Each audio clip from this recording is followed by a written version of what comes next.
Buenas tardes, mi nombre es Blanca Gigeli y el día de hoy para la unidad de aprendizaje de micología médica les presentaré una revisión actualizada sobre un problema crítico de salud pública, el micetismo o envenenamiento por hongos, internacionalmente conocida como mushroom poisoning. Esta exposición está basada en la evidencia científica reciente publicada por el Turkish Journal of Emergency Medicine, abordado desde la identificación morfológica hasta los tratamientos de vanguardia en la medicina de urgencia. Desde tiempos antiguos, los hongos han formado parte de la dieta humana a nivel global.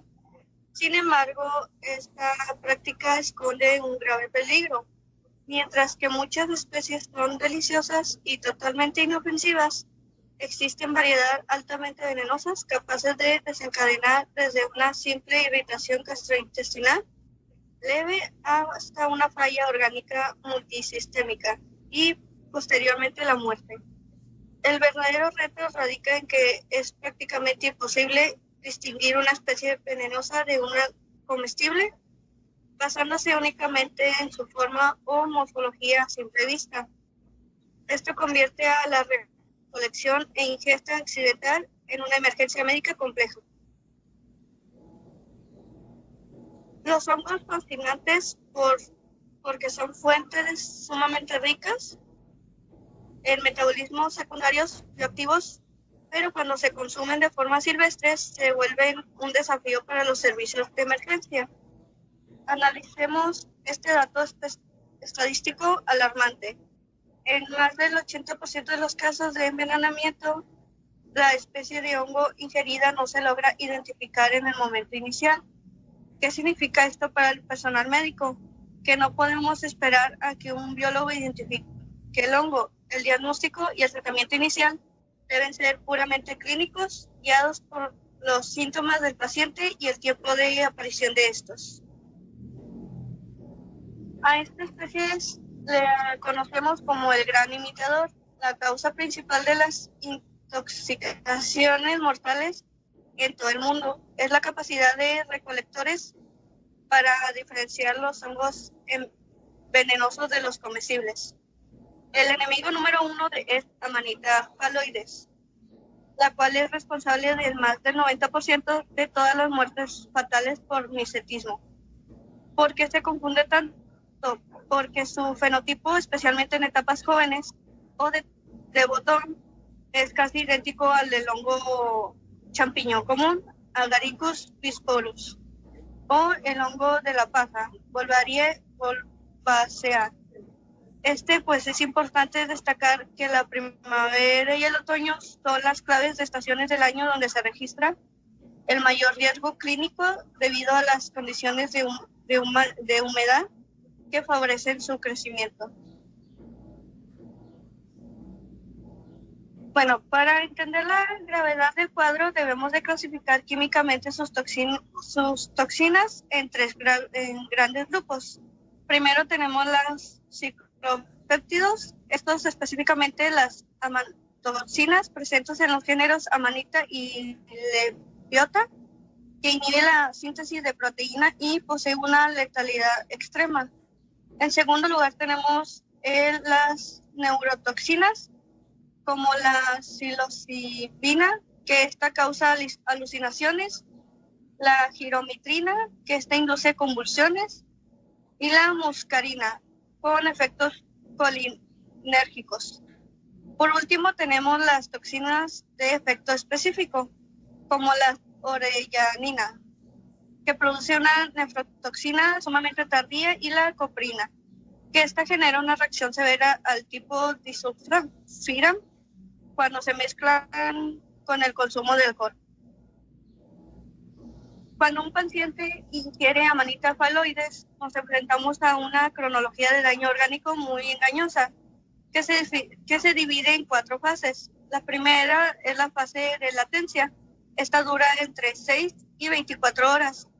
Aquí el paciente está completamente asintomático, pero a nivel celular ya comenzó un daño silencioso.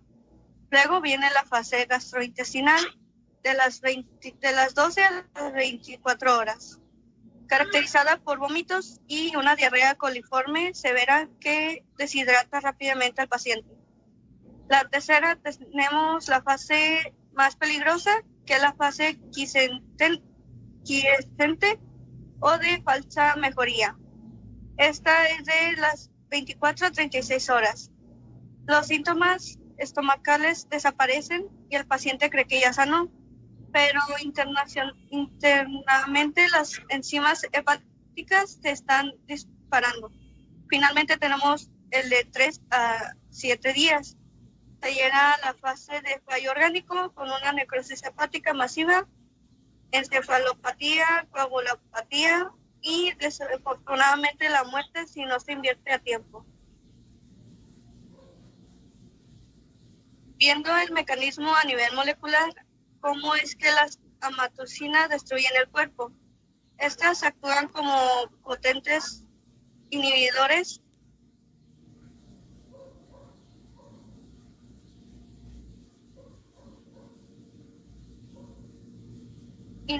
de la enzima RNA polimerasa 2. Al unirse a ella de forma irreversible, bloquean por completo la transcripción, la producción de ARN mensajero, mRNA, y la síntesis de proteínas. Las células que más sufren son las hepatocitos y las células renales, activándose vías de muerte celular programadas o apoptosis mediante PORP53 y captasa 3.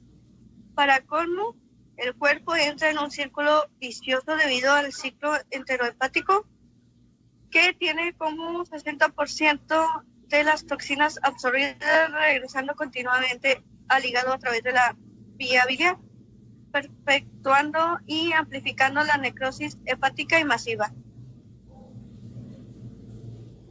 Por otro lado, también tenemos que para combatir esto, el laboratorio clínico nos brinda herramientas con tiempos críticos muy estrictos.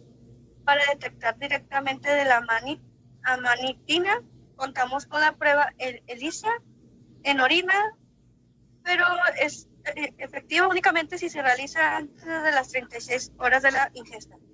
También tenemos disponemos de inmunoensayos rápidos de tipo TLIA para un diagnóstico temprano. Para monitorear el daño al tejido hepático, medimos las transaminasas AST y ALT.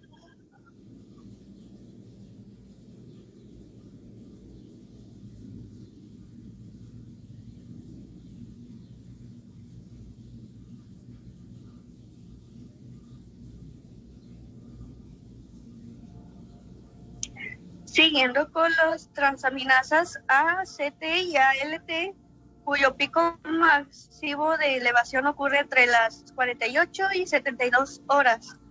Por último, tenemos para evaluar la función del hígado y establecer un pronóstico, el análisis del INR y el tiempo de protrombina. Esta es vital ya que nos indica si el órgano ha perdido su capacidad de sintetizar y factores de coagulación.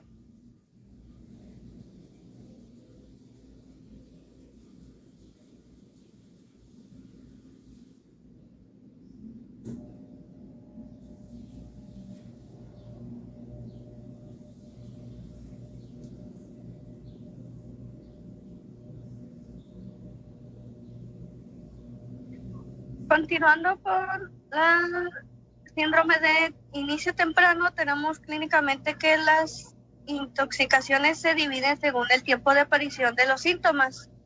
Hablamos de los síndromes de inicio temprano, cuyos síntomas aparecen en menos de 6 horas y que generalmente tienen un mejor pronóstico.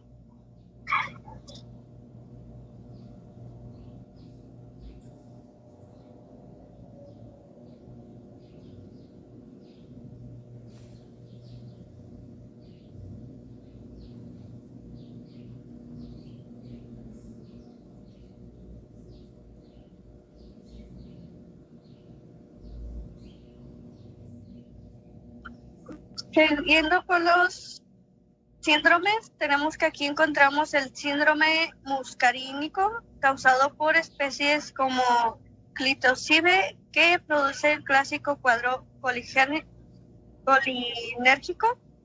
sludge, salivación, lagrimeo, micción, defecación y miopía, el cual se revierte con atropina.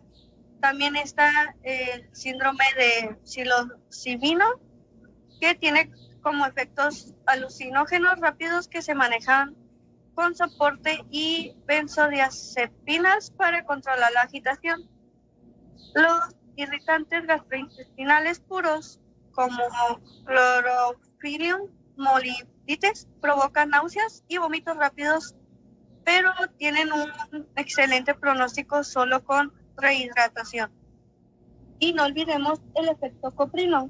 Este causa un rubor facial y taquicardia tipo disulfiram si el paciente ingiere el alcohol incluso hasta 3 días después de haber consumido el hongo.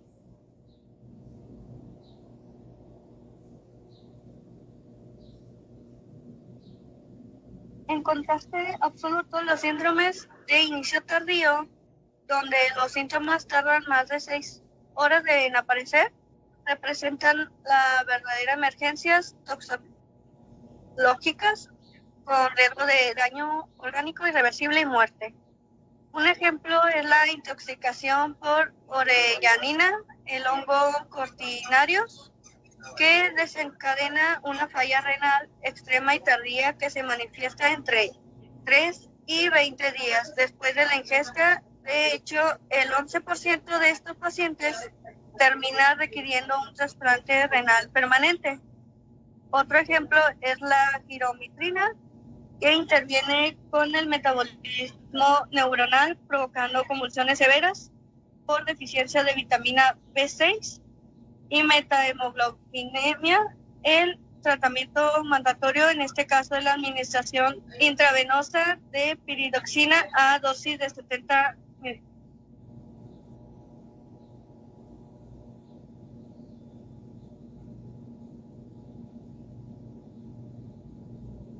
El manejo del paciente intoxicado debe ser rápido y protocolizado bajo 3 pilares fundamentales de descontaminación. Primero, se requiere una volemia agresiva, una hidratación intravenosa masiva indispensable para compensar las enormes pérdidas gastrointestinales y asegurar que los riñones depuren adecuadamente las toxinas circulantes. Segundo, la administración del carbón activado a dosis de 0.5 a 1 gramo. Esto es crucial porque el carbón atrapa las toxinas en el intestino e interrumpe el ciclo heterohepático. Esto incluso en horas después de la absorción inicial. Finalmente tenemos en los casos graves durante la fase latente se puede recurrir a la plasmaferesis. Este es un método de eliminación extracorpórea muy efectiva para remover las amatoxinas que todavía viajan unidas a las proteínas plasmáticas.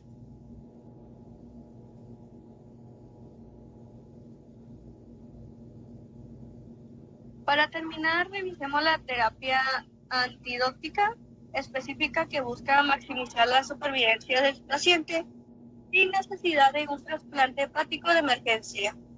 Usamos la sibilina con una dosis de carga de 500 miligramos seguidos de 20 miligramos al día para bloquear la entrada de la toxina a la célula. Administramos N-acetilcisteína mediante protocolo de infusión continua por sus potentes efectos antioxidantes y como precursor de glutatión. La penicilina G a dosis altas, a 1 millón de unidades al día, ayuda inhibiendo la unión de la toxina a las proteínas. Y la cimetidina, que actúa como un inhibidor de la peroxidación lipídica.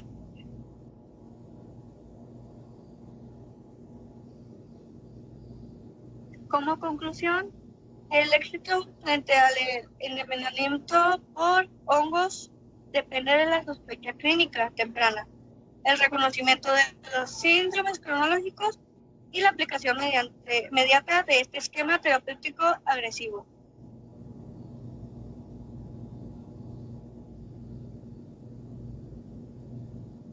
Y por último también tenemos, como se muestra en la presentación, en la diapositiva, tenemos que el 10% sobreviven sin un trasplante.